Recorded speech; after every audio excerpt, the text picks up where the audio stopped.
students, welcome to this class and we are going to study about structure of atom. As you can see in this picture, there are some eminent scientists, Niels Bohr, Heisenberg and Erwin Schrödinger. The present structure of atom is basically based on a quantum mechanical model given by Erwin Schrödinger and Heisenberg. The main work about the structure of atom was done by Niels Bohr. The advancement in the structure of atom was done because of the concept of dual nature of matter, that is, an electron is showing a particle nature or a wave nature. So we are going to see all this in detail today, and for the class 11th NCERT syllabus, these are actually the revised syllabus for this year, that is 21-22. And my focus in this class will be on the Bohr's model, its limitation, and the concept of shells and subshells. We will be dealing subsequently with all other topics in the next video. So let's begin with the development towards the Bohr's model. As you know that the Rutherford model, which was given and you have learned in class 9, Thomson and Rutherford model, is basically having just an idea of a nucleus and electrons revolving around this positively charged nucleus. This model was having a drawback that it could not explain the stability of the atom.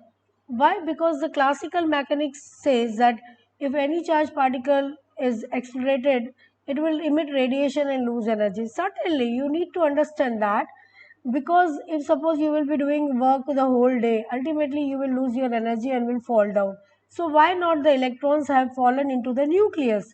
So according to Rutherford, uh, electrons revolves around the nucleus, but atom is a stable entity without electron being losing any kind of energy. So that was the main drawback of the Rutherford model. Also, it never talked about the arrangement of electrons in an atom. A great idea about the structure of atom or the new model of atom was then given by Bohr, and the developments leading to the Bohr models of atom was based on two important things. That was the dual character of electromagnetic radiation, that means the radiations having wave like character and particle like properties. Now at this point of time it might be very weird to talk about wave nature and particle nature when you children have no idea about the electromagnetic radiation. But do not worry, gradually I will be clearing those concepts as well. And atomic spectra experimental studies also has helped Bohr to develop his model of an atom. Now you will be surprised and you will certainly would like to know that how is atomic spectra related to the model of the atom, or how is it related to an atom. So we will be dealing with that also. Now as you know that electromagnetic radiations are a kind of radiations, like light is a type of electromagnetic radiation. Okay, so Maxwell has suggested that when electrically charged particles move under acceleration, alternating electrical and magnetical fields are produced and transmitted, and they are transmitted in the forms of electromagnetic waves, or what we call as electromagnetic radiations. They do not require any medium of propagation, like your sound waves require some medium of propagation, right? So here electromagnetic radiations, they are of many kinds and they differ from each other in having different frequency or wavelength. That constitutes basically an electromagnetic spectra. You have in your textbook also this whole range of electromagnetic spectrum in either increasing wavelength or increasing energy, or maybe in terms of frequency. So an electromagnetic radiation is basically can be arranged in increasing order of wavelength or decreasing frequency. Now, these electromagnetic radiations have actually dual nature. Dual nature means it has capacity or capability to show wave nature and particle nature as well. Now, that is some point where you might think ki one party, if something is in the particle nature, how it can form a wave. But the development towards the Bohr model is the basis, because the dual nature of electromagnetic radiation was found to show some of the evidences Now, what do we mean by evidences is, suppose around us there are many phenomena which are occurring, right? Like you have learned about reflection, refraction and all that. You know that reflection or refraction is due to the wave nature of light. Now, there are some evidences which support this wave nature by electron also. That is interference, diffraction, reflection, refraction, all these are in support of the wave nature. Whereas the electron can also show particle nature as by black body radiation, photoelectric effect. Now, what is photoelectric effect? That emission of the electron when a light of suitable frequency falls on the metal surface.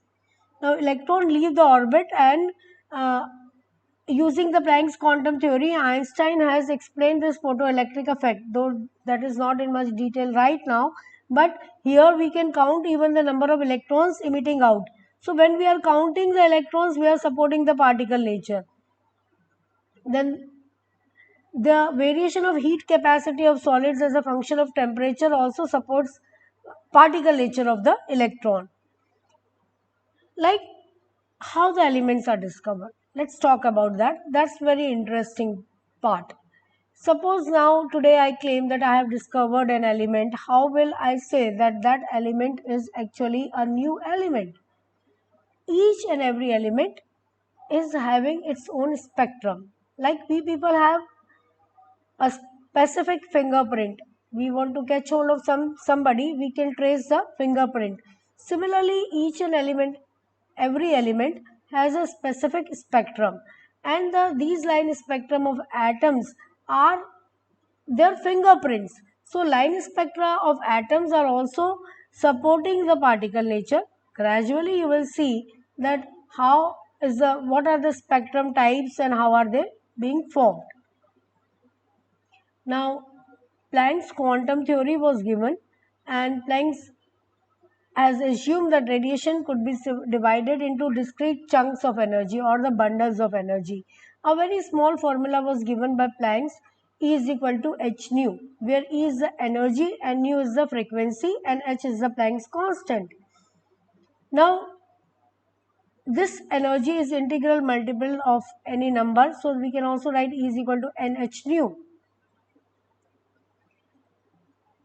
The h, that is the Planck's constant, is having a constant value 6.626 into 10 to the power minus 34 joules second. As we know that frequency is equal to velocity of light by lambda, v is equal to c, nu is equal to c by lambda. We can also substitute nu here by c by lambda. And you can have very short numericals on that. For example, calculate energy of 1 mole of photons of radiations whose frequency is 5 into 10 to the power 14 hertz. Now see, 1 mole of photons means definitely that will be Avogadro's number of photons, right? We have the formula E is equal to h nu. H value is constant as 6.6 into 10 to the power minus 34. Nu, which is given as frequency, is 5 into 10 to the power 14 hertz or second inverse. It is given. If you put the values, you will find out that 3.313 into 10 to the power minus 19 joules is the energy which is basically given out with this frequency, associated frequency. But for 1 mole of photons, that will be multiplied by Avogadro's number, so you can get the answer. So this particular helps you to find out that the energy associated with one electron, and if you want to remove that electron, that will be ultimately be related to the energy which will be little more than this energy which will be required to remove that electron. Another simple kind of thing you can use this formula is by substituting the value of nu by c by lambda. Like there is a problem, a 100-watt bulb emits monochromatic light of wavelength 400 nm, nm is nanometer. Calculate the number of photons emitted per second by the bulb. Now see, you have seen your everyday life bulb giving light energy, right? If I am using a 100-watt bulb and the wavelength given by the of the light is 400 nm, then how many photons are being emitted? Photons are nothing but they are the energy source, right? So here power of the bulb is 100 watt, that is 100 joules per second. Watt is equal to joules per second. Energy of one photon can be given as E is equal to h nu. Nu you will substitute by C by lambda. You have all the values. You have h, you have c, velocity of light is 3 into 10 to the power 8 meter per second. Whether it's given or not, it is always a constant, so you can learn it. Upon lambda is 400 nanometers. Now we have to bring all the units in MKS, so that will be multiplied by 10 to the power minus 9 meters, and you will get the answer like this.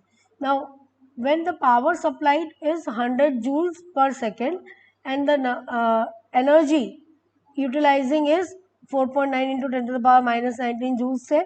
So, one electron is absorbing this much. So, 100 joules will emit how many electrons? You have to simply divide 100 joules by the energy given by one photon. So, you will get the number of photons emitted. So, this Planck's quantum theory helps you to understand the everyday phenomena around you, and you can do by simple numericals, you can find out the values related to it.